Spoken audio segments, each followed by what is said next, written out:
This year we will be celebrating Christmas in a slightly different way. One of the lessons that we learned from the pandemic last year to keep crowds small, we interspersed Christmas Eve services, in quotes, through the week. And we got a lot of feedback from you that that was a very popular thing. So we have decided to retain a Christmas service on Thursday, the 23rd. The orchestra will begin a prelude with choir at 5:30, and the service will begin at 6. And then on Christmas Eve, on the 24th, we will have services at 10 a.m., 2 p.m., 11 p.m. Those will be without orchestra or the 30-minute prelude, but then we will also have the 30-minute prelude with orchestra beginning at 5:30 and service at 6. So lots of services for you to choose from to celebrate Christmas. All of the services, both on Thursday and all of those various times on Friday, will all be the same. The services will all be the same. The only thing that will be different is that the 6 o'clock services on both days will have that 30-minute prelude, and we'll have orchestra throughout the service. We're doing a lot of great music and a lot of things that we will share with you. The prelude, the 30-minute prelude that we'll be doing this year is the Gloria by Antonio Vivaldi. He wrote this for a girls' school in Venice, and so that accounts for why all of the solos are for sopranos and altos. And because in the original performance, he had just a few men kind of come in at the last minute to sing the lower parts. But it's a joyful piece and a joyful setting of those words, glory to God in the highest, those words, those familiar words that the angels say at the birth of Jesus. The service, and again, all of the services that we sing, will begin with an introit. The choir will be at the back of the church, and they will sing, Odie Christus natus est. On this day, Christ is born. And this is a jaunty, exciting piece that lasts about 45 seconds with a really splashy organ part to it.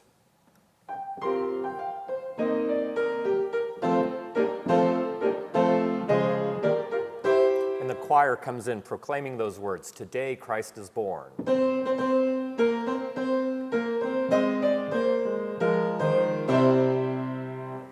So that will really start the service off with a bang. And of course, then we go right into O Come All Ye Faithful, that very familiar carol that we start Christmas Eve services with. At the offertory, the choir will be singing a piece that is new to our choir, new this year, a setting of an ancient text, a 16th century text, A Star as Bright as Day, that starts off, The other night I saw a light, a star as bright as day. Very imaginative words, kind of pointing us to the way, to the cradle. And again, it has a really bouncy organ part that's very exciting.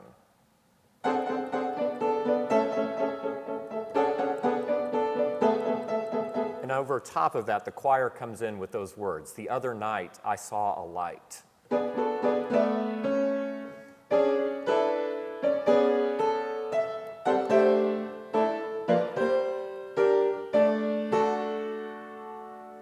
But then it turns very suddenly, and it shifts right to Mary singing her lullaby, and the mood changes and it becomes very hushed.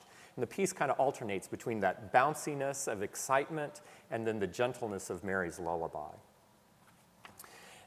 We are also going to be singing a lot of very familiar things. We were, of course, not really much in church last year for Christmas Eve, and so we really want to come back to some of the things that are the most familiar to us. We'll be singing all of our favorite hymns like Away in a Manger, and then What Child Is This? Those things that we really enjoy singing. And also listening to the choir, they're going to do The Herald Dark in the Bleak Midwinter, one of the most popular Christmas carol anthems. And again, we have lots of great prayers and liturgy for you, and so we hope that you will join us on those various times. Pick a time that suits your family's schedule best, and join us here for worship. Also note that these services will be available on YouTube, both live streaming, but then also available at your convenience on an archival basis. So we hope that we can help your family to celebrate the birth of Christ this year as we come together to worship.